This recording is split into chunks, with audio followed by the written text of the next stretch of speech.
මිනිස්සු ඔක්කොම කෙලෙස් අතර ඉන්නවා කියන්නේ අපි ගාව තාම කැලෑ ගති, කැලෑ සිරිත්, කැලෑ ජීවිත, කැලෑ සිතුවිලි තියනවද නැද්ද? තියෙනවා. ක්‍රෝධය, වෛරය, ඊර්ෂ්‍යාව, තරහ, රාග, ද්වේෂ, මෝහ, කාම සිතුවිලි මේවත් එක්ක අපි තාම සත්තු වගේනේ ඉන්නේ. බුදුහාමුදුරෝ දේශනා කරනවා ඉස්සෙල්ලම එන්න කැලෙන් එළියට. කැලෙන් එළියට එනවා කියන්නේ මොකද්ද? මෙන්න මේ වගේ සිල්වත් උපාසක උපාසිකා එහෙම නැත්නම් එතනින් එහාටත් ගිහිල්ලා බුද්ධ ශාසනයේ භික්ෂු භික්ෂුණී ඔය සිව්වණක් පිරිසට ඒම තමයි පින්වත්නි කැලෙන් නිදහස් වීම. යම් කිසි කුල පුත්‍රයෙක් බණ ටිකක් අහපුවම මේක තමයි ලෝකේ ධර්මය යථාර්ථය මමත් මේ බුද්ධ ශාසනයේ පැවිදි වෙනවා ගිහිගේ ගිනි ගොඩක් කියලා අතහැරලා එනවනම් අන්න කැලෙන් එළියට ආවා. යම් කිසි කෙනෙක්ට හිතනවා නම් පැවිදි වෙන්න තරම් මගේ පින මෝරලා නැහැ ඒ නිසා ගිහියෙක් විදියට යුතුයකමුත් ඉෂ්ට කරගෙන මම උපාසකයෙක් විදියට මේ දිවිය ගත කරන උපාසිකාවක් විදියට යනවා අන්න යා කැලෙන් නිදහස් වෙනවා. හැබැයි හොඳට මතක තියාගන්න කැලෙන් නිදහස් වෙනවා කියන්නේ යුනිෆෝම් මාරු කරනවා කියන එක නෙමෙයි. අද ගොඩක් අය හිතන් ඉන්නවා කැලෙන් නිදහස් වෙනවා කියන්නේ යුනිෆෝම් එක මාරු කරනවා කියලා. ලංකාවේ රහතන් වහන්සේ නමක් ඉන්නවා.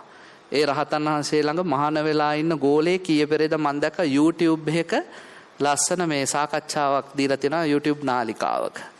නේද? රහතන් වහන්සේලා ඉන්නවනේ වගා කරන රහතන් වහන්සේලා ඉන්නවා. එක එක අය ඉන්නවානේ. ඒ එක්කෙනෙක්ගේ ගෝලේ. ගෝලයා මොකද්ද කියලා තියෙන්නේ? මම රෑ එළි වෙනකන් නයිට් ක්ලබ් එකක නටලා ඇවිල්ලා උදේ මහාන වුණාලු. ඔන්න මහානකම. බලන්නකෝ. මම ඒකයි කිව්වේ මහානකම කියන්නේ යුනිෆෝම් එක මාරු කරනවා කියන එක නෙමෙයි. රේරුකානේ මහානායක හඳුර මොකද්ද කිව්වේ? කය නෙමෙයි මිනිසුනේ මහාන කරන්න ඕනේ හිත. කය මහාන කරපු අය අපිට ඕන තරම් හොයාගන්න පුළුවන්. හැබැයි හිත මහාන කරපු අය හොයාගන්න නැහිතයි මහාන කරන්න ඕනේ. බුදුරජාණන් වහන්සේගේ ශාසනය තුල කවුරු හරි කියනවා නම් මම නයිට් ක්ලබ් එකේ නටලා ඇවිල්ලා උදේ මහාන වුණා කියලා මොකද්ද මේ මහානකමේ ප්‍රතිඵලය? තීරණය කරන්න ඕනේ ඔබ. කැලෙන් එළියට එනවා කියලා කියන්නේ එහෙම ඇඳුම මාරු කරනවා කියන එක නෙමෙයි. අපිට වැරදිච්ච තැනක් තියෙනවා. මොකක්ද ඒ වැරදිච්ච තැන? මේ බණෙන් පොඩ්ඩක් මං එළියට එනවා. වැරදිච්ච තැන තමයි පින්වත්නි අපි පැවිද්දේ අරමුණු අමතක කරපු જાතිය. මීට අවුරුදු 2500කට කලින් බුදුහාමුදුරුවෝ මහාන කලේ සබ්බ දුක්ඛ නිස්සරණ නිබ්බාන සච්චි කරණත්තාය සියලු දුක් නැති කළා නිවන් දකින්න. හොඳට මතක තියාගන්න අවුරුදු 2500ක් ගිහිල්ලා අදටත් ඔය අරමුණ හැමමයි. අවුරුදු 2500කට පස්සේ 5000ක් කල් ගියත් ඔය අරමුණ හැමම තමයි. මොකද බුදුහාමුදුරුවෝ දෙයක් කිව්වා නම් සබ්බං තං තතේව හෝති. සියල්ල හැමමයි නෝ අඤ්ඤතා වෙනසක් නැත. අද මිනිසු කියනවා හාමුදුරුවෝ සමාජ සේවකයෙක් වෙන්න ඕනෙලු. රටට ලෝකෙට වැඩ කරන්න ඕනලු. මීට වැඩිය මොඩර්න් වෙන්න ඕනෙලු. ඔය වගේ ඒවා කියනවා නේද? රටට ගමට දේවල් කරන්න ඕනෙලු. නිකන් ඉඳලා හරියන්නේ නැහැලු. දියුණු වෙන ලෝකෙට යන්න ඕනෙලු. ඒ නිසා ඒවත් බලාපොරොත්තු වෙනවා. මම ඒවා හොඳද නරකද කියන එක කතා කරන්නේ නැහැ. හැබැයි මතක තියාගන්න මූලික අරමුණ අමතක වෙන්න බෑ. සබ්බ දුක්ඛ නිස්සරණ නිබ්බාන සච්ච කරණත්තාය.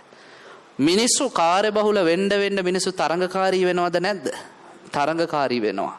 අද මේ ලෝකේ මිනිස්සු හොඳට වැඩේ කරනවා කෙසේ වෙතත් කොහොම හරි වැඩේ කරගන්න නේද බලන්නේ. ඒතර කොහොම හරි වැඩේ කරගන්න යන මිනිස්සුන්ට ජීවිතේ සමහර තැන්වලදී සිද්ධ වෙනවා තැනේ හැටියට ඇනේ ගහන්න. ඔයත්තන්ටත් එහෙම වෙනවා. තැනේ හැටියට ඇනේ ගහන්න බලන් ඉන්න මිනිසුන්ට ඒ ඇන ගහන්න මිටිය නැති වෙච්ච ගමන් අතකොළු පාවිච්චි කරනවා. අද මේ බුද්ධ ශාසනයේ හාමුදුරුවෝ අතකොළු විදිහට නෙමෙයිද පාවිච්චි කරලා තියෙන්නේ. අද බුද්ධ ශාසනයේ ඉන්න හාමුදුරුවෝ බහුතරයක් අතකොළු විදිහට පාවිච්චි වෙලා ඉවරයි. ගමේ ඉන්න මිනිහෙක්ට ඡන්දේ දිනලා යන්න ඕන නම් පළාත් සභාවට ප්‍රාදේශ සභාවට ඡන්දෙට එයා කරන්නේ හාමුදුරුවෝ ගෙනලා ස්ටේජ් එකේ බංකරේ හදා ගන්නවා. හාමුදුරුවෝ 500 දෙනවා. මෙයා හරි හොඳයි. මෙයා පන්සලේ චෛත්‍යෙත් ඇදුවා දෙන්න ඡන්දේ කිව්වහම ගමේ ඉන්නුන් ඡන්දේ දීලා ආරකාව යවනවා පාර්ලිමේන්තුව. දැන් හාමුදුරුවෝ අතකොළුවක් උනේ නැද්ද? අතකොළු. මොනවා හරි දෙයක් කරගන්න ඕන නම් ගම වටේට අලිවැට ගහ ගන්න ඕන නම් පන්සලට ගිහලා හාමුදුරුවමත් කුලප්පු කරලා ගෙනන්නවා ඉස්සරහට.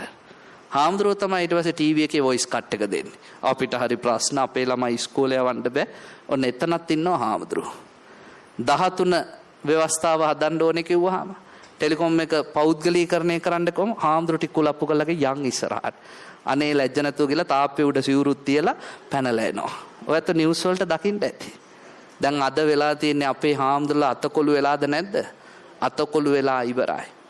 අපේ සමාජයේ කියමනක් තියෙනවා නේද? හැමදාම දකින කුකුලගේ කරමලේ සුදුයි කියලා. මටත් එහෙමයි දැන්. දැන් මම නිවුස් බලන්නෙම නැහනේ. ඇයි නිවුස් 10ක් පෙන්නුවොත් 9කම ඉන්නවා හාමුදුරුවලා. නේද? විශ්වවිද්‍යාල ළමයි උද්ඝෝෂණයක් කරත් හාමුදුරුවලා ඉන්නවා. ගමේ මිනිහෙට වල්ලලියෙක් ගහලා මැරුණත් හාමුදුරුවෝ ඉන්නවා. ගෑන් ළමයි දූෂණය කළා මැරුවත් හාමුදුරුවෝ තමයි වොයිස් කට් එක දෙන්නේ. කෝච්චි ස්ට්‍රයික් එකක් තිබ්බත් හාමුදුරුවෝ තමයි ඉස්සරහින් ඉඳන් කෑ ගහන්නේ. එපා වෙලා. මේ තරමට බුද්ධ ශාසනය විනාශ කරේ පිටින් ආපු කවුරුත් නෙමෙයි. කොච්චියවත් බෝරකාරයවත් එහෙම නැත්නම් මුස්ලිම් මිනිස්සුවත් හින්දු මිනිස්සුවත් නෙමෙයි අපේම සංඝයා වහන්සේලා. ඒකයි බුදුහාමුදුරුවෝ කිව්වේ ගහ ඇතුලෙන් එන කඳපණුව මේක කනවා මිසක් එළියෙන් බාහිරෙන් මේකට හානියක් වෙන්නේ නැහැ. එහෙම බුද්ධ ශාසනය විනාශ කරන්න පුළුවන් එකක් නෙමෙයි. මේක ප්‍රතිපත්ති මත පිහිටපු ශාසනයක්. ප්‍රතිපත්තිය නැති වෙච්ච දවසට තමයි කවදා හරි මේක විනාශ වෙලා යන්නේ. හොඳට මතක තියාගන්න. බුදුහාමුදුරුවෝ ජීවමාන කාලේ මහා කාශ්‍යප මහරහතන් වහන්සේ පින්වත්නි ගමකට පිණ්ඩපාතේ ගියා. කාශ්‍යප හාමුදුරුවෝ මේ ගමට ඇතුල් වෙද්දි ගමේ ගෙවල් වල හිටපු ඔක්කොම මිනිස්සු මොකද කළේ? දොරවල් ජනෙල් වහගත්තා ඉක්මනට. කවුරුත් පිණ්ඩපාතේ දුන්නේ නෑ. කාශ්‍යප හාමුදුරුවෝ එක ගෙදරකට ගිහිල්ලා එක දිගට දොරට තට්ටු කරද්දී ගෑනු කෙනෙක් ඇවිල්ලා දොර ඇරියා. දොර ඇරපුවම කාශ්‍යප හාමුදුරුවෝ කිව්වා මට පිණ්ඩපාතේ එපා පොඩ්ඩක් කතා කරන්න ඕනේ කියලා. ඒ පාර අර ගෑනු කෙනා කිව්වා නේ අපේ මහරහතන් වහන්සේනේ අපිට අඳුරගන්න බැරි වුණා කියලා. කාශ්‍යප හාමුදුරුවෝ ඇහුවා ඇයි උඹලා මේ හාමුදුරුවෝ දැක්ක ගමන් දොර වහගත්තේ? මොකද්ද කිව්වේ? අනේ හාමුදුරුවනේ මේ ගමට ඇවිල්ලා ඉන්නවා හාමුදුරුවෝ පිරිසක් අපිට මහ පුදුම වදයක්. කොයි වෙලේ බැලුවත් ගෙවල් වලට එනවා හැන්දක් දෙන්න කියනවා පොරවක් දෙන්න කියනවා ඉදල්ලක් දෙන්න කියනවා ඉදලක් දෙන්න කියනවා වැලි ටිකක් දෙන්න කියනවා ලුණු ටිකක් දෙන්න කියනවා කරපිංචාත්තක් දෙන්න කියනවා. මේක මහ පුදුම කරුමයක්. අපි දැන් හාමුදුරු කෙනෙක් නෙමෙයි කහපාට එළදෙනෙක් දැක්කත් බයයි කිව්වා. ආන් අර වංගුවෙන් කහපාට එළදෙනෙක් හැරුණත් අපි දොරවල් වහ ගන්නවකෝ. අද ලංකාවේ මිනිසුන්ට ওই බීතිකාව නැද්ද? තව ටික දවසකින් පින්වත්නි මේ සංඝයා එපාම වෙලා යනවා. මොනතරම් පවකටද ඔබ මේ කරගහන්නේ කියලා හිතන්න. එනිසා මේ බුද්ධ ශාසනයේ අරමුණු වෙනස් වෙන්නේ නැහැ. ඒ අතින් ඔබ පින් දෙන්න ඕනේ අපේ මිරහවත්තේ හාමුදුරුවන්ට ගුණවත් සංඝ පිරිසක් අදනවාට. මේ ශාසනය තුල ඉන්න ඕනේ ප්‍රතිපත්තිය ගරු කරන සංඝයා වහන්සේලා. අද මිනිස්සු පැහැදිලා ඉන්නේ වෙදකම් හෙදකම් ගුරුකම් කරන හාමුදුරුවන්ට. සර්ප වෙදකම් කරන කැඩුම් බිඳුම් කරන කේන්දර බලන සීන පලාපල බලන එහෙම අයට කියන ශෝක් හාමුදුරුවෝ. අන්න සමාජයට වැඩ කරන අය එහෙම නින්න ඕනේ. මේගොල්ලෝ මේ බොරුවට භාවනා කරනවායි කියලා ඇතුළට වෙලා කනවා බොනවා නිදිනවා ඔච්චරයිනේ කියලා ගුණවත් සංඝයාට දොස් කිය අර බුදුහාමුදුරුවෝ කරන්න එපා කියපු වැඩ කරන අයට කියනවා අන්න නියමය. බලන්නකො සේවය යන්ත්‍ර කීයක් දානවද දවසට? කේන්දර කීයක් බලනවද? පොරොන්දන් කීයක් බලනවද? ළමයින්ගේ අපල වලට බෝධි පූජා කීයක් තියෙනවද? අන්න හාමුදුරුවෝලා. එහෙම නින්න ඕනේ කියලා කියන්නේ නැද්ද? කියනවා. ඒ නිසා සංඝයාට කැප මොනවද අකප මොනවද කියලා ඉස්සෙල්ලා හොඳට තේරුම් ගන්න. සංඝයාට කැප අකප මොනවද කියලා තේරුම් ගත්තොත් ඔබට සංඝයාත් එක්ක ගනුදෙනු කරන්න අමාරු නෑ පින්වත්නි. මම ලස්සන කතාවක් කියන්නම්. බුදුහාමුදුරුවෝ ජීවමාන කාලේ එක හාමුදුරු කෙනෙක් ගියා භාවනා කරන්න. උන්වහන්සේ එක ලස්සන ගල් ගුහාවකට ගිහිල්ලා ටිකක් වෙලා ඉදිද්දි තේරුණා මේ ගල් ගුහාව නම් හරිම සප්පාය තැනක් කියලා. පස්සේ ගමට පිණ්ඩපාතේ ගිය වෙලාවේ උපාසකම්ම කෙනෙක් ඇහුවා ස්වාමීන් වහන්සේ කවද්ද වැඩියේ? මං ඊයේ ආවේ. කොහෙද හිටියේ? අර ගල් ගුහාවේ කැලේ. එතන නම් හරි හොඳයි. ඔබ වහන්සේට පුළුවන් නම් 3 මාසෙම ඉන්න. මං ඔබ වහන්සේට දානමානේ පූජා කරන්නම් වස්වසන්න ආරාධනා කළා. හාමුදුරුවෝත් ගල් ගුහාව ටිකක් සප්පාය නිසා එතන නතර වුණා. හැබැයි පින්වත්නි ගල් ගුහාවට අරක් ගත්ත දෙවියෙක් හිටියා. එයා හිටියා මේ හාමුදුරුවෝ එක දවසින් යයි කියලා. දැන් දවසක් බැලුවා, දෙකක් බැලුවා, 3ක් බැලුවා. මේ හාමුදුරුවෝ යන පාටක් නැහැ. දෙයියන්ට ඕනේ හාමුදුරම එලෝ ගන්න. හැබැයි එහෙම ලේසියෙන් සංඝයා එලවන්න බෑනේ. මොකද්ද කරන්න ඕනේ? සංඝයාගේ සීලයේ කොයි හරි සිදුරක් තියනවාද කියලා බලන්න ඕනේ. දැන් ඔයත්තන්ටත් එහෙමයි. ගමේ පන්සලේ හාමුදුරම එලවන්න ඕනේ නම් නිකම් බෑ. එම හාමුදුරුවෝ එලවන එක ලේසි නෑ. ඔයත්තොත් බලන්නේ මොකද්ද? සීලයේ කොයි හරි සිදුරක් තියනවාද? තිබ්බොත් තමයි එලවන්න පුළුවන්. ඔයත්තන්ටත් එහෙමයි. ඔය ඇත්තන්ගේ ජීවිතවල පින්වත්නි මොනවා හරි සිදුරු අඩුපාඩු තියෙනවා නම් එතකොට තමයි යක්ෂයෝ භූතයෝ ප්‍රේතයෝ ඔක්කොම ඔය ඇත්තන්ට පීඩා කරන්නේ. නැත්තම් බෑ. මේ හාමුදුරුවන්ගේත් සිල්වත් ජීවිතේ මොකක් හරි සිදුරක් හැදුවොත් එලවන්න පුළුවන් කියලා දැක්ක දෙයියෝ මොකද කළේ? එයා මිත්‍යා දෘෂ්ටික දෙවියෙක්. එයා ගිහිල්ලා අර ගමේ දාන දෙන උපාසකම්මගේ පුතාට ආවේශ වුණා, ආරූඪ වුණා. දැන් අර දරුවා සෙම පෙරාගෙන බෙල්ල කරකෝලා කඩලා දාලා කෑ ගහනවා මගේ ඇඟට යකෙක් වැහුණා කියලා. අම්මා අහනවා මොනවද කරන්න ඕනේ මේ යකාව ඇඟෙන් එලවන්න? ඒ යකා කියනවා ඇඟ ඇතුලේ ඉඳන් කතා කළ යකා කියන්නේ අර දෙයියෝ. දෙයියෝ කියනවා අර උඹලා දාන දෙන හාමුදුරු ඉන්නවානේ. ඒ හාමුදුරන්ගෙන් ගිහිල්ලා දඬුවැල් බෑ මීයක් ඉල්ලගෙන ඒකෙන් පැණි හදලා ඒ පැණි වලින් තෙල ඒ තෙල ඔලුවට දාලා ඉසකුඩුච්චියක් දැම්මොත් නැස්ස කරොත් මං යන්නම්. ඒ පාර මේ අම්මා කියනවා අනේ අප්පේ මට බෑ. එහෙනම් ඔබේ ළමයා මැරේ. මැරුණත් ඉතින් කරන්න බෑ. හාමුදුරුවන්ට බේත් කරනවා කියන එක එපා කියලානේ තියෙන්නේ බුදුහාමුදුරුවෝ. ඒ නිසා මට නම් ඒක කරන්න බෑ කිව්වා. එහෙනම් ඒ හාමුදුරන්ගෙන් පෙරුම් කායන් කුඩු ටිකක් ඉල්ලගෙන ළමයාගේ නහයට දාලා හාමුදුරන්ට කියලා නැස්ස කරෝපා. ඒකත් බෑ කිව්වා. එහෙනම් පුතා මැරෙයි කිව්වා. මැරුණත් මට කරන්න බෑ. හාමුදුරුවරුන්ට බුදුහාමුදුරුවෝ කියලා තියෙන්නේ වෙදකම් කරන්න එපා කියලා. ඒ නිසා මට නම් බෑ. තුන්වෙනි එක එහෙනම් කිව්වා ඔය හාමුදුරුවෝ ආපු වෙලාවට කකුල් දෙක හොදලා ඒ වතුර ටිකක් ළමයාගේ ඔලුවට දාපන්. ඒක නම් කරන්න පුළුවන් කිව්වා. මොකද ඒක හාමුදුරුවෝ කරන එකක් නෙමෙයිනේ. දායකයෝ හාමුදුරන්ගේ පය හොදලා ඒ වතුර ටිකක් ඔලුවට දාන්න ඒක නම් පුළුවන් කිව්වා. දැන් පින්වත්නි හාමුදුරුවෝ ආපු වෙලාවේ මේ උපාසකම් හාමුදුරන්ගෙන් ඇහුවා අනේ ස්වාමීනි පය හොදලා වතුර ටිකක් ගන්නද? ගන්න. අරගෙන ළමයාගේ ඔලුවට දාපම අර දෙයියෝ ඒ ශරීරයෙන් බැහැලා ගිහිල්ලා හිටියා ගල් ගුහාවට වෙලා. දෙයයන්ට මෙතෙන්දී පොඩ්ඩක් පැටලුණා. එයා හිතුවා මේකත් වෙදකම් ගණයට අයත් වෙයි කියලා. නේද? ඒ පාර දෙයියෝ අර ගල් ගුහාවේ මුදුනේ ඉඳගෙන හාමුදුරුවෝ පිණ්ඩපාතේ වළඳලා එද්දි කිව්වා වෙද මහත්තයෝ බේත් කරලා එන ගමන්ද කියලා. හාමුදුරුවෝ කල්පනා කළා මම මොනවද කරපු වෙදකම්? මගේ මහාන ජීවිතේ හරි උපසම්පදා ජීවිතේ හරි මං එහෙම දෙයක් කරලා තියනවද? එක අඩියක්වත් ඉස්සරහට තියන්නේ නැතුව හාමුදුරුවෝ බැලුවා තමන්ගේ පැවිදි ජීවිතේ. පින්වතුනි මේ ස්වාමින් වහන්සේට තිස්ස ඒ හාමුදුරන්ගේ නම තිස්ස හාමුදුරුවන්ට තමන්ගේ උපසම්පදා සීලය ආවර්ජනය කරද්දී පුදුම සතුටක් ආවා මුළු ඇඟටම. ඇයි ඒ? කවදාවත් මම බුදුහාමුදුරන්ගේ වචනෙට පිටින් මගේ මහානකම විනාශ කරගෙන නැහැ. පුදුම සතුටක්. ඒ සතුටත් එක්ක මේ සිතේ ඇති වුණා චිත්ත ඒකාග්‍රතාවය. නේද? පීති සුඛ ඒකාග්‍රතාව. එතකොට ප්‍රීතියත් එක්කම ප්‍රීතිය මැඩගෙන හිතේ ආව ඒකාග්‍රතාවය. මේ හාමුදුරුවෝ වහා හිත සමාධිමත් කළා. සමාධිය වැඩිගෙන එද්දි විදර්ශනාවට හිත යොමු කළා. අර හිටගෙන හිටපු තැනදිම සියලු කෙලෙසුන් නසා රහත් භාවයටපත් වුණා. රහත් වෙච්ච තිස්ස හාමුදුරුවෝ අසුරක් ගහලා කිව්වා වහාම පිටවයන්. දෙයියන්ව දැම්මා ගල් ගුහාවෙන් එළියට දීලා කිව්වා මේ වගේ තැන්වල මිත්‍යා දෘෂ්ටික දෙවියන්ට ඉඩ නැහැ කියලා. පේනව නේද? භික්ෂුවට කැප අකැපදේ ගිහියොත් අඳුරගෙන ඉන්න ඕනේ. නැත්තම් මොකද වෙන්නේ? අනේ මගේ ළමයා බේර ගන්න හාමුදුරුවනේ අපිට පෙරොන්කායන් කුඩු ටිකක් දෙන්න අනුකම්පා කරන්න කියපු ගමන් හාමුදුරුවොත් සීමාව දන්නේ නැත්තම් ගිහියත් සීමාව දන්නේ නැත්තම් දෙපැත්තම අමාරුවේ වැටෙනවද නැද්ද? අමාරුවේ වැටෙනවාමයි. එනිසා බුදුහාමුදුරුවෝ කියනවා මහාන ඉස්සෙල්ලාම කැලෙන් නිදහස් වෙන්න. උපාසකේ උපාසිකාව ඉස්සෙල්ලා කැලෙන් නිදහස් වෙන්න. නිදහස් වුණාට පස්සේ කරන්න තියෙන පළවෙනිම එක තමයි කණුවේ ගැට ගහන පුද්ගලෙක් වෙන්න. දැන් ඔන්න අද තලවතුගොඩ ඥානාරාමේ කණු ටිකට ගැට ගහලා තියෙන්නේ. අද දඟලන්න බෑ.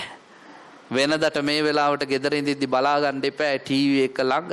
එහෙම නැත්නම් අල්ලපු ගෙදරට පැනලා ඕපාදූප ටික ඔක්කොම කියවනවා. ඒට දුවනවා මෙහෙට දුවනවා ඕනෝල්ලලාට කනවා මේ වෙලාවට ටී ටයිම් නේද? මොනවා කරනවද කියලා ඔයත් දන්නේත් නැහැ. අරමුණක් නැහැ. ඔද්දල් වෙච්ච ජීවිත. ඔහේ දුවනවා. තරංගකාරී. අද නිදහස් වුණාට සාමාන්‍ය ජීවිතේදී එහෙම නැහැනේ පින්වත්නි. අපි හරි කාර්යබහුලයි. රස්සාවල් පස්සේ, දරුවෝ පස්සේ, මොනුබුණු මිනිපිරියෝ පස්සේ, ගෙවල් දොරවල් පස්සේ අපි දුව හති වැටි ඉන්න මිනිස්සු. එහෙනම් බුදුහාඳුරෝ කියන කණුවේ ගැට ගහනවා කියන්නේ මොකද්ද? සීලයකට ආවා. අද අපි මේ ජීවිතේ කයයි වචනයයි දෙක සංවර කරනවාමයි. ඕක තමයි එළියට ආපු මිනිස්සු කරන්න ඕනේ පළවෙනි එක. ඒ කියන්නේ ඔබට බුද්ධ ශාසනයත් ලැබිලා, මනුෂ්‍ය ජීවිතේත් ලැබිලා, බණත් ඇහෙනවා නම් ඔබ කරන්න ඕනේ පළවෙනිම වැඩේ මොකද්ද? මෙන්න මේ කියන සීලය රැකීම. සීලය රකිද්දි බුදුහාමුදුරුවෝ කියනවා ඊළඟට කරන්න ඕනේ අර ඇතාව කණුවේ ගැට ගැහුවට පස්සේ අතපය ඕන විදියට හොලවන්න බෑනේ. ඉන්ද්‍රියේසු ගුත්තද්වාරෝ, ඇස, කන, නාසය, දිව, ශරීරය හොඳට හික්මවා ගන්න ඕනේ. ඒවට ඕන විදිහට දුවන්න නෙමෙයි, ඔබට ඕන විදිහට මේ ඉන්ද්‍රියන් හසුරවන්න. දක්ෂ රියදුරෙක්ට පුළුවන් අස්සෙක්ව මෙල්ල කරගෙන ඉලක්කයට යන්න. ඔබටත් පුළුවන් වෙන්න ඕනේ ඔබේ ඉන්ද්‍රියන් ටික මෙල්ල කරගෙන මේ කය නිවන කියන අරමුණ දක්වා ගෙනියන්න. මම ඒක දීර්ඝ වශයෙන් විස්තර කරන්නේ. මම බාහ්‍ය සූත්‍රය ගැන කියපු බණ ඥානාරාමේදී ඔයත්තන්ට කිව්වා. බාහ්‍ය දාරුචීරිය ගැන විස්තරයේදී. ඒකෙදි බුදුහාමුදුරුවෝ ඉගැන්වුවේ දිත්තේ දිත්තමන්තම් භවිෂ්‍යති. දැක්කොත් දැක්කා විතරයි කියලා නවතින්න. ඕනෑට වැඩි ඒ ගැන හිතන්න, සිතුවිලි වගා කරන්න, වපුරන්න යන්න එපා. ඇහුනොත් ඇහුණා විතරයි. නේද? ඒ ගැන වැඩිපුර ඕනෑට වැඩිය වගා කරලා විනාශ වෙන්න යන්න එපා. උදාහරණයක් මම කියන්නම්කෝ. මම බණ කිය ඉන්න වෙලාවේ මෙහි කොහේ හරි වහලකින් සිදුරකින් වැටෙනවා වතුර. බිඳුව බිඳුව වැටෙනවා. කවුරු හරි හොඳට බණ අහගෙන ඉන්න උපාසකම්ම කෙනෙක්ට හිතෙන්න පුළුවන් මොන මල කරදරයක්ද මේක? මේ හාමුදුරන්ට මේ ටික හදා ගන්නවත් බැරි වුණාද මේ අද පොයේ දවසේ? එහෙම හිතන අය ඉන්නවනේ ද්වේෂ සහගතව. දැන් ඉතින් එයා වෛර කරනවා. හාමුදුරන්ටත් බයිනවා, දායකයන්ටත් බයිනවා, මේකේ අලුත් ඇඩියා කරන මිනිසුන්ටත් බයිනවා. ඔක්කොටම බැන බැන එයා කේන්තියෙන් දත් මිටි කාගෙන බණ අහනවා. ඔය අතරතුරේ තව ඉන්න පුළුවන් මෙහි භාවනා වැඩසටහන් වලට එන උපාසකම්ම කෙනෙක්. එයාටත් අර සද්ද ඇහෙනවා. එයා හිතනවා චිත්ත සමාධිය වඩව ගන්න නම් මරු සද්දේ. ටික් ටික් ටික් ටික් ගගා වැටෙනවා. මමත් ගෙදර වහලේ හිල් කරලා හරි මෙහෙම එකක් හදා ගන්න ඕනේ භාවනා කරන්න. දැන් බලන්නකෝ එයා සද්ද අල්ලගත්තේ වෙන විදිහකට. අපි හිතමුකෝ අද සිල් ගන්න ඇවිල්ලා ඉන්නවා කොහේ හරි ඉස්කෝලේක නැටුම් ටීචර් කෙනෙක්. සංගීත ගුරුවරියා. එයා ටික් ටික් සද්දෙට කල්පනා කරනවා මේකට හොඳ තාලයක් දාලා නැටුමක් හැදුවා නම් ඉස්කෝලේ කලාවුල්ලටත් පෙන්වන්න පුළුවන් කියලා. ආම් බලන්නකෝ එයා සද්ද අල්ලගත්තේ තව ක්‍රමයකට. දැන් එකම සද්දේ නේද? තුන් දෙනා අල්ලගත්තේ තුන් විදිහකට. සද්දේද වැරද්ද තියෙන්නේ අල්ලගත්ත මිනිසුන්ගේද? අල්ලගත්ත මිනිසුන්ගේ. බුදුහාමුදුරුවෝ කියනවා සද්දෙට සද්ද විදිහට ඉන්න ඉඩ හරින්න. ඔබ සද්දේ තුලට යන්නත් එපා, සද්දේ ඔබ තුලට ගන්නත් එපා. ඒ දෙක අතර තියෙන බැම්ම කඩන්න. අද අපිට කඩා ගන්න බැරුව ඉන්නේ අන්නේ බැම්ම නේද? අපි මොනවා හරි රූපයක් දැක්කහම අපි ඒ රූපය තුලටත් ගිහිල්ලා ඉවරයි. අපි තුලට ඒ රූපය දාගෙන ඉවරයි. බුදුහාඳුර කෙනා දේ දුන්න දැක්කහම ඔබ දේ දුන්න තුලට යන්නත් එපා, දේ දුන්න ඔබ තුලට ගන්නත් එපා. දේ දුන්නට දේ දුන්න විදිහට ඉන්න ඉඩ හරින්න. අපි දේ දුන්න ගැන සින්දු කියලා, රචනා ලියලා, චිත්‍ර ඇඳලා, කාව්‍ය සංකල්පනා ඉදිරිපත් කළා, දේ දුන්නේ පාට හත ගැනලා ඔක්කොම කරලා ඉවරයි. අන්තිමට අපිට දේ දුන්න ඔළුව උඩ තියාගෙන ඉන්නවා හැර වෙන කිසිම දෙයක් නැත. බුදුරජාණන් වහන්සේ කියනවා ඔබ ඇහෙන් දකින ඒවා දැක්කා විතරයි, කනෙන් ඇහෙන දේවල් ඇහුණා විතරයි, නාසයෙන් දිවෙන් ශරීරයෙන් විඳින දේවල් වින්දා විතරයි, දැනුනොත් දැනුණා විතරයි, හැඟුනොත් හැඟුණා විතරයි. එහෙම ඉන්න. එතකොට කියනවා එතකොට ඉන්ද්‍රියේසු ගුත්තද්වාරෝ. ඔබට පුළුවන් මේ ඉන්ද්‍රිය ටික සංවර කරන්න. ඊළඟට මේ අතාව කණුවේ බැන්දට පස්සේ පින්වත්නි දන්වැල් කඩාගෙන කණ්ඩ හොයන්න ගියාද? නෑනේ. ළඟට දාපු තනකොළ ටික කාලා ජීවත් වුණා. ළඟට දීපු වතුර ටික බීලා ජීවත් වුණා. බුදුහාමුදුරුවෝ කියනවා කැලෙන් එළියට ආපු ඔබ ඊළඟට කරන්න ඕනේ භෝජනම් හිච මත්හඤ්ඤෝ. ආහාරේ පමණ දැනගන්න ඕනේ. එහෙම දැනගත්තේ නැත්නම් මොන නිවන් මාර්ගද? ආයි භාවනා කරන්න තියා බණ ටිකක් අහන්නත් බෑ, නිදි කිරාගෙන වැටෙනවා. කොලෙස්ටරෝල් කියනවා, ප්‍රෙෂර් කියනවා, සිල් ගන්න දෙන්න බෑ. ආවත් බිම ඉඳ ගන්න බෑ, අක්මාවේ තෙල් බැඳිලා කියනවා. ඊළඟට ඉඳගත්තට පස්සේ කිරාගෙන වැටෙද්දි කියනවා දැන් හාමුදුරනේ සීනිනේ. ඉතින් නිින්ද යනවා, අතපය දිගෑර ගන්න බෑ කියනවා, හිරි වැටෙනවා කියනවා. කොහේ නිවන් මාර්ගයේද? කොසෝ රජුරුව හැමදාම බුදුහාමුදුරුවෝ බලලත් හැමදෑම බණ අහලත් සෝවාන් වෙන්නවත් බැරි වුණානේ. ආහාරේ පමණ දන්නේ නැති මිනිස්සුන්ට නිවන් මාර්ගයේ වැහිලා යනවා. මං අද උදේ දැක්ක පින්වත්නි, උදේ පාන්දර මං කැලණි රජ මහ විහාරේ බණට යන වෙලාවේ හදිසියෙ අපේ වාහනේ යන වෙලාවේ මම දැක්ක ෆෝන් එකේ තියෙනවා හරි ලස්සන කතාවක් ඔය මේ Facebook එකේ. මොකද්ද? ඊයේ හෝ පෙරේදා ලෝක සෞඛ්‍ය සංවිධානයෙන් කියලා තියෙනවා දවසට පැය 16ක් බඩවැලට විවේක දෙන්න පුළුවන් නම් ඒ තමයි නිරෝගී වීමේ ප්‍රධානතම හේතුව. ඕකනේ විකාල භෝජනා සිල්පදේ කියන්නේ. දවල් 12 වෙද්දි දානේ වලදලා මහණෙනි නතර කළා ආයු උදේට වලදන්න කියලා කියන්නේ පැය 16ක් බඩවැලට හිස්තනක් දෙන්නනේ. ඇයි ඒ? විද්‍යාඥයෝ කියනවා මේ බඩවැල අපි ආහාර ගත්තට පස්සේ වැඩ කරනවා. හැමතිස්සෙම සංකෝචනය වෙනවා, ඉහිල් වෙනවා, සංකෝචනය වෙනවා, ඉහිල් වෙනවා. එහෙම තියෙන බඩවැල රැට කාලා බුදිය ගත්තාම නවතිනවද? අපි බුදිය ගත්තට ඇතුලේ තියෙන බඩවැල් බුදියන්නේ නැහැ. ඒගොල්ලෝ වැඩ. ඉතින් මේවට විවේකයක් තියෙන්න එපා. ගෙවෙන ඒවා අලුත් ඇඩියා වෙන්න වෙලාවක් තියෙන්න එපා. තුවාල වෙන ඒවා සුව වෙන්න වෙලාවක් තියෙන්න එපා. ඒ නැති නිසා නේද අද මිනිස්සුන්ට ગેස්ට්‍රයිටිස් වැඩි උනේ. බඩවැල් වල තුවාල වැඩි උනේ. ඇයි හොඳ වෙන්න වෙලාම නැහැ. බුදුහාමුදුරුවෝ භික්ෂුන් වහන්සේලාට නීති පැනෙව්වේ හාමුදුරුවෝ අමාරුවේ දාන්න නෙමෙයි පාසු විහරණය සඳහාමයි. භික්ෂූන්ගේ යහපත සඳහාමයි. ශාසනයේ චිරපැවැත්ම සඳහාමයි. එනිසා ගිහි ඔබටත් මේ කියන කාරණා එක ලෙසම වළංගුයි. එහෙනම් මොකද්ද කිව්වේ? ආහාරයේ පමණ දැනගන්න. ඊළඟට අර ඇතා කණුවේ බැඳලා තියෙනකන් ඒ දන්වැල් ලෙහන්නේ මාසකින්ද අවුරුද්දකින්ද දෙකකින්ද තුනකින්ද පහකින්ද ඒ වෙනකන් නිදාගන්න මහන්සි උනේ නෑ. හොඳ සිහියෙන් හිටියා මට ඊළඟ මොහොතේදී මොකද්ද වෙන්නේ? මේ මිනිස්සු මට මොකද්ද මේ කරන්න යන්නේ? ඒකට කියනවා ජාගරියා හෝති, නිදි මැරීමේ දක්ෂයෙක් වෙන්න ඕනේ. ඒකත් නැතුව නිවන් දකින්නේ කොහොමද? නිවන් දකින්න බෑ පින්වත්.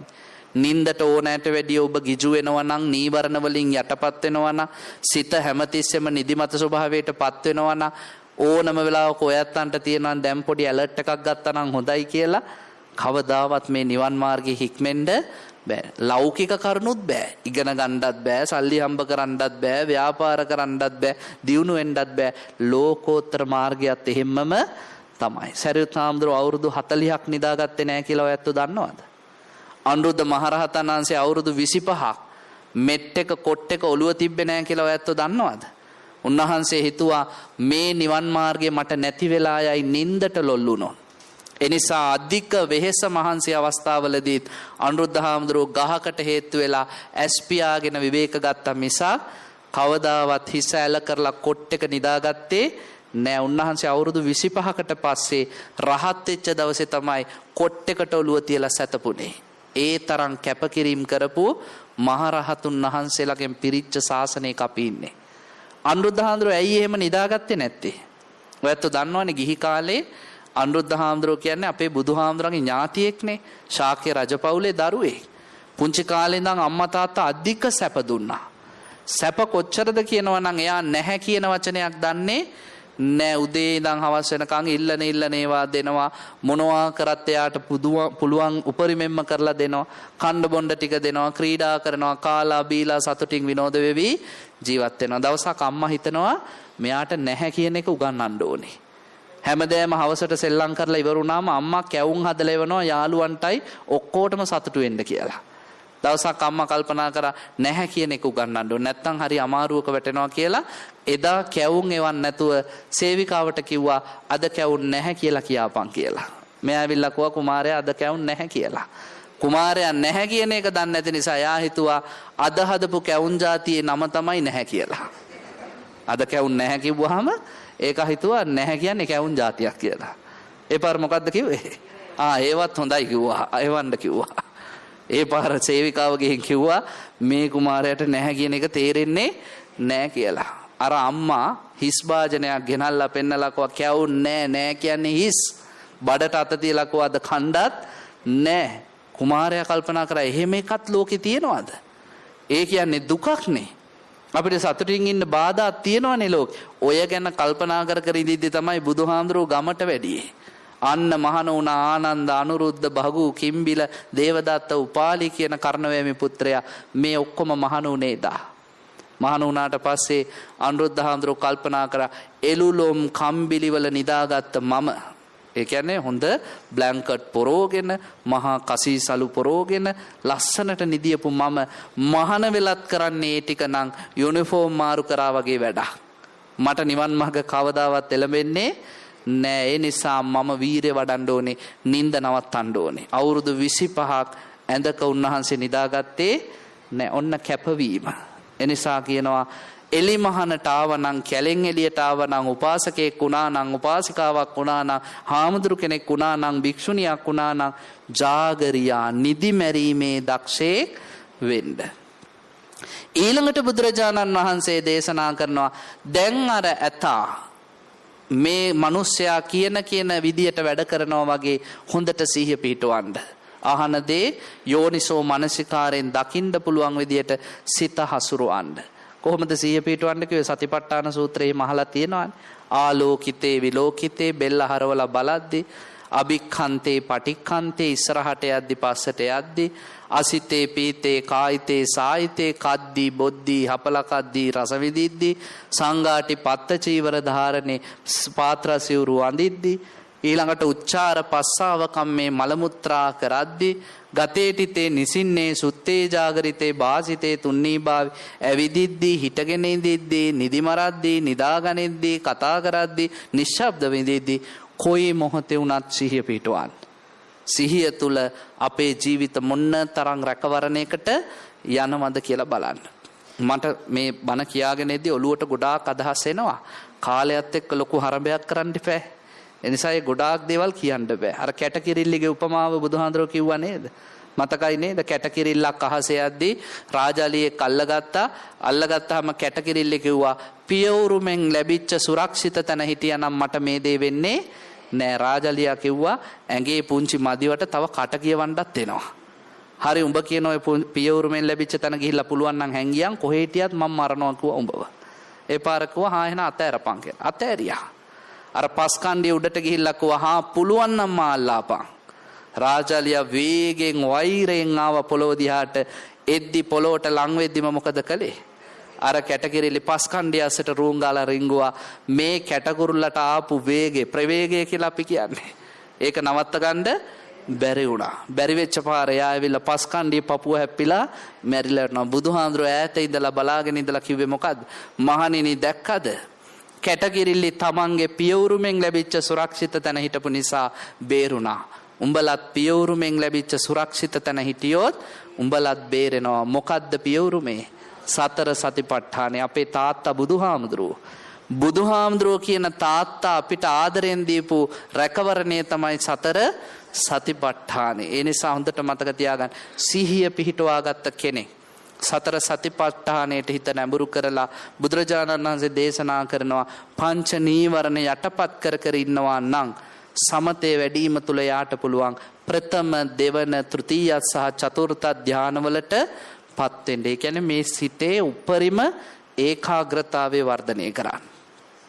එහෙම ඉන්න අතරතුර යාට පුළුවන් සිත සමාධියටපත් දර්ශනාවට හිත නැඹුරු කරන්න. ලෝකයේ දිහා කල්පනා කරලා යාට තේරෙනවා මම මේ සංසාර ගමන තුල ඉපදි මෙරි එන කෙනෙක්.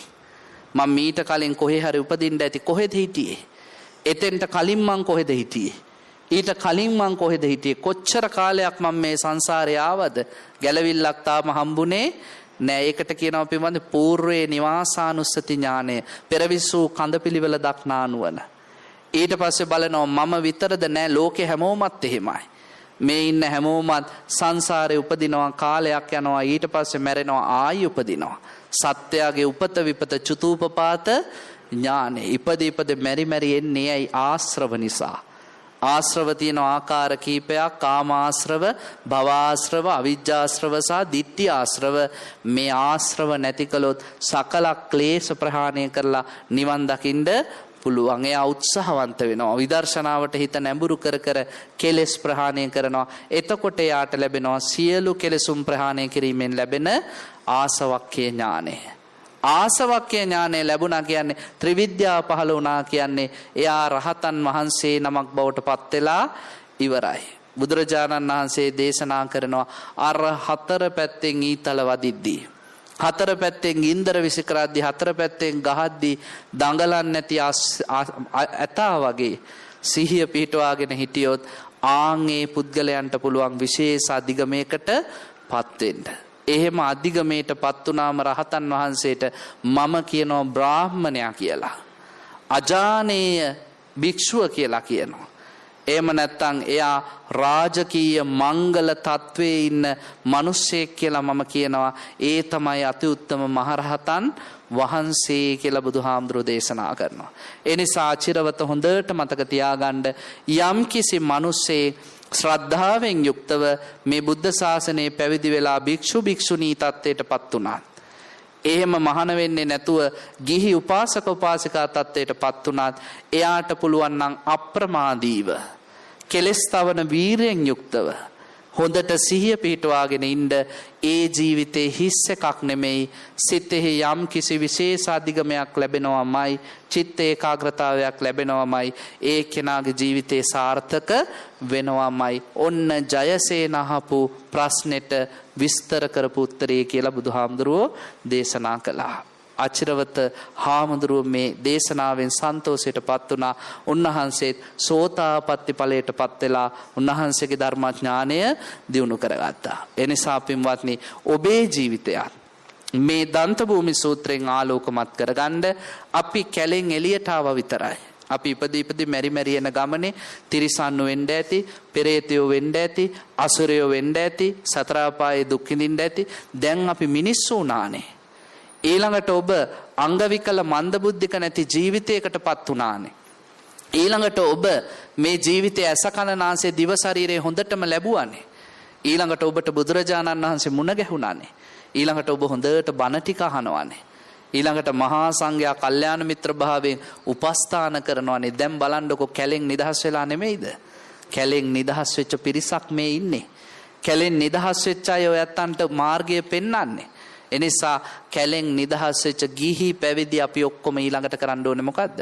මේ බුදුහාමුදුරෝ දේශනා කරපු දමණය වෙච්ච ඇතා දමණය වෙච්ච ආකාරය අපේ ජීවිතයට එකතු කරගන්න ඕනේ. අපි ආහාරයේ පමණ දැනගන්න ඕනේ, සිල්වත් වෙන්න ඕනේ, ඉන්ද්‍රිය සංවර කරන්න ඕනේ, නිදිවැරීමේ දක්ෂය වෙන්න ඕනේ, සිහිය පිහිටවන්න ඕනේ, සමාධිය වර්ධනය කරන්න ඕනේ, සතර සතිපට්ඨානයට සිත නැඹුරු කරන්න ඕනේ. ඔය ටික කරන අතරේ විදර්ශනාවත් වඩ අපේ හිත නිවන් මාර්ගයෙන් පුරවන්න ඕනේ. එහෙම නිවන් මාර්ගයේ සාක්ෂාත් කිරීම පිණිස අද මේ අහපු ධර්මානුශාසනාවත් උපනිශ්‍රේම වේවා කියලා සාදු කියලා ප්‍රාර්ථනා කරන්න.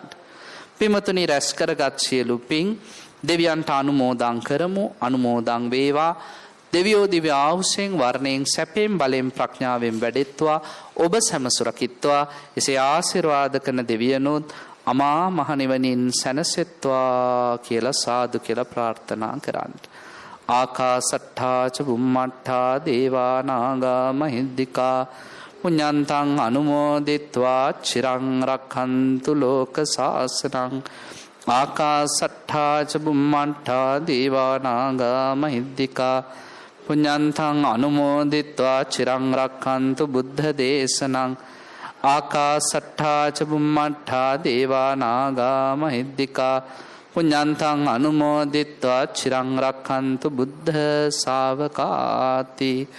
දෙවනුව කල්පනා කරන්ට අද පින්කමේ දායකත්වයේ සම්පූර්ණ කරන පద్මා ජයවර්ධන මෑණියන්, නමින් මිය පරලොව ගිය දෙමව්පියන්, ආදරණීය ස්වාමි පුරුෂයා, සොහොයුරු සොහොයුරියන්, නෑදෑ හිතවත් සෑම දෙනාටම පින් අනුමෝදන් කරන්නට එතුමිය බලාපොරොත්තු වෙනවා. ඒ වගේම අද ධර්මානුශාසනාවේ දායකත්වයේ සම්පූර්ණ කරන ශ්‍යාම් හේමන්ත මහත්මයා, මිය පරලොව ගිය සිරිල් සරණපාල, කේසි පෙරේරා පියතුමන්ලාට පින් අනුමෝදන් කරන්නට බලාපොරොත්තු වෙනවා. ඒ වගේම පවුලේ මිය පරලොව ගිය සියලු දෙනාටත් සුවත YouTube නාලිකාවේ සියලුම දෙනාත් මේ පින්කමේ දායකත්වයේ දරනවා. ඒ දායකත්වයේ දරූ සෑම නමින් මිය පරලොව ගිය ඇත්තන්ටත් අද මේ බණ පින්කමට සහ සම්බන්ධ වෙච්ච ඔබ නමින් මිය පරලොව ගිය සියලු දෙනාටත් මේ පින් අනුමෝදන් වේවා. ඔවුන්ට මේ පින් ඇසේවා, දැනේවා. පින දැක සතුටු වේවා, අනුමෝදන්ව සතුටු වේවා. දුකක සිටීනම් දුකින් අත මිදේවා. සැපතක සිටීනම් ඒ සපඩාත් වර්ධනය කර ගනීවා. නුදුරු භවයකම අමා මහ නිවනින් සැනසෙත්වා කියලා සාදු කියලා පින් දෙන්න. අවසාන වශයෙන් රැස් කරගත් පින අද මේ පින්කමේ දායකත්වයේ සම්පූර්ණ කරන පින්වත් පద్මා ජයවර්ධන මෑණියන් බලාපොරොත්තු වෙන පරිදි එතුමියටත් විශේෂයෙන් අපි කවුරුත් ගරු කරන, ප්‍රිය කරන වන්දනීය පූජනීය අපේ මහකෙළියේ ලොකු ස්වාමින් වහන්සේටත් ගෞරවනීය මිරහවත්තේ පඤ්ඤාසිරි පඬිත හාමුදුරන් වහන්සේ ඇතුළු ගෞරවනීය ස්වාමින්ද්‍රයන් වහන්සේලාටත් පద్මා ජයවර්ධන මැතිණියගේ පවුලේ සියලු දෙනාටත් සුජීවත්ව වෙසෙන පබසරා පුබුදු බිහඳු යන දූ දරුවන්ට කාර්ය මණ්ඩලයේ සියලුම දෙනාට සිල් පිරිසට මේ පින් අනුමෝදන් කරන්නට එතුමිය බලාපොරොත්තු වෙනවා. ඒ වගේම සුවත YouTube නාලිකාවේ සෑම සියලු දෙනාටත් අද මේ පින්කමේ ගමන් පහසුකම් දායකත්ව සම්පූර්ණ කරන ශ්‍යාම් හේමන්ත මහත්මයා ඒ පවුලේ සියලුම දෙනා සජීවා ප්‍රියංගිකා බිරිඳගේ 50 වන උපන්දිනයට ත්‍රිවිධ රත්නයේ ආශිර්වාදය ප්‍රාර්ථනා කරන්නට මේ උතුම් පින්කමට සහ සම්බන්ධ වෙනවා. සුජීවත්ව සින දෙපාර්ශ්වයේම මව්වරුන් දෙපළ ඇතුළු අද දවසේ සී සමාදන් වෙච්ච මේ සෑම සියලු දෙනාටම පුණ්‍යානුමෝදනා කරන්නට බලාපොරොත්තු වෙමින් මේ පින්කමට සහ සම්බන්ධ වෙනවා. දායකත්වයේ දරූ සැමටත් අද පින්කමට සහ සම්බන්ධ වෙච්ච බණහප්පු ධර්මාවබෝධය ලැබපු මේ සෑම සියලු දෙනාමත් මේ පින් බලයෙන් සැනසෙත්වා. ඔබ සැම නිදුක් වේවා, නිරෝග වේවා, සුවපත් වේවා, කායික වේදනා මානසික පීඩා දුරු වේවා, කරන කියන කටයුතු සියල්ලක්ම සර් ප්‍රකාරයෙන් සාර්ථක වේවා, මෙලොව ජීවිතේ වාසනාවන්ත වේවා, පරලෝ සුගතිගාමී වෙත්වා. අවසන උතුම් චතුරාර්ය සත්‍ය අවබෝධයේ පිණිස මෙපින හේතු වේවා, වාසනාව වේවා, පාරමිතාවක්ම වේවා කියලා සාදු කියලා ප්‍රාර්ථනා කරන්න. හොඳයි, ආශිර්වාද කරනවා. අභිවාදන සීලිස්ස නිච්ඡං වද්ධාපචායිනෝ චත්තාරෝ ධම්මා වඩ්ඩන්ති ආයුවන්නෝ සුඛං බලං ආයුරාරෝග්‍ය සම්පatti සග්ග සම්පatti මේවච අතෝ නිබ්බාන සම්පatti මිනාතේ සමිජ්ජතු.